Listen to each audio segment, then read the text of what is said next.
या ठिकाणी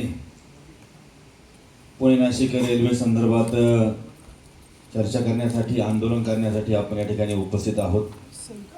बऱ्याचशा वक्त्यांनी ठिकाणी आपल्या भावना व्यक्त केल्या, परंतु या निमित्तानं मला एकच सांगावंसं वाटतं की नगर कल्याण जो रेल्वे प्रकल्प होता, खास करून दिनेशचंद्र हुलवळे आणि त्या सर्व मंडळींनी बरीच आंदोलनं केली, बऱ्याचशा बैठका झाल्या, मला वाटतं बरेचसे सर्वे देखील झाले, त्याला अद्याप देखील यश आलेले नाही।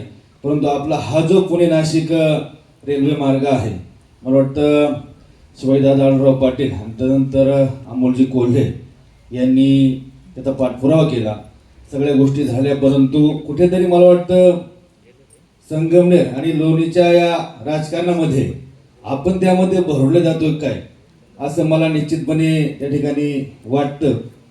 परंतु आपलं जे हक्काचं आहे ते आपण नेहमी मागून घेतलं पाहिजे, भांडलं पाहिजे।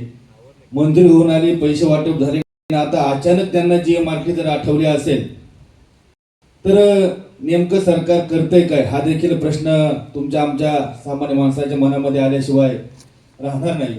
मग त्यावेळेस GMRT नव्हती का? पैसे वाटताना तुमच्या ते लक्षात आलं नाही का? आताच कसं काय ते आठवलं, हा देखील खऱ्या अर्थानं विचार करण्याचा भाग आहे। आणि जरी GMRTचा प्रश्न असेल तर मग चेअरमन साहेबांनी सांगितल्याप्रमाणे आपण पाहतो की जुन्नर पश्चिम पट्ट्याकडनं जरी गेली तरी चालण्यासारखं आहे, परंतु ते आपल्या जुन्नर तालुक्यातून जायला हवी या मताशी आपण सर्वांनी ठाम राहायला हवं। म्हणजे जुन्नर पुढे अकोला किंवा संगमनेरचा काही भाग आणि त्या पद्धतीनं सिन्नरला ती गेली तरी कुठली हरकत नसावी, परंतु आता जो मार्ग होतोय तो अतिशय चुकीच्या पद्धतीने त्या ठिकाणी होतोय असं मला वाटतं। आणि म्हणून उद्याच्या आंदोलनामध्ये आपण सर्वांनी त्या ठिकाणी हजर राहून प्रखरपणे तो आपला विरोध त्या ठिकाणी दर्शवला पाहिजे। वेळ प्रसंगी आपली तयारी जंतर मंतरवर देखील जाण्याची शेवटचा पर्याय ती देखील आपली असायला हवी असं मला या ठिकाणी वाटतं। असो, आपण सर्व 9 तारखेला आळेफाटा छत्रपती शिवाजी महाराजांच्या पुतळ्यापाशी त्या ठिकाणी आपण जमूया आणि त्या ठिकाणावरून आपण त्या आंदोलनाला सुरुवात करूया।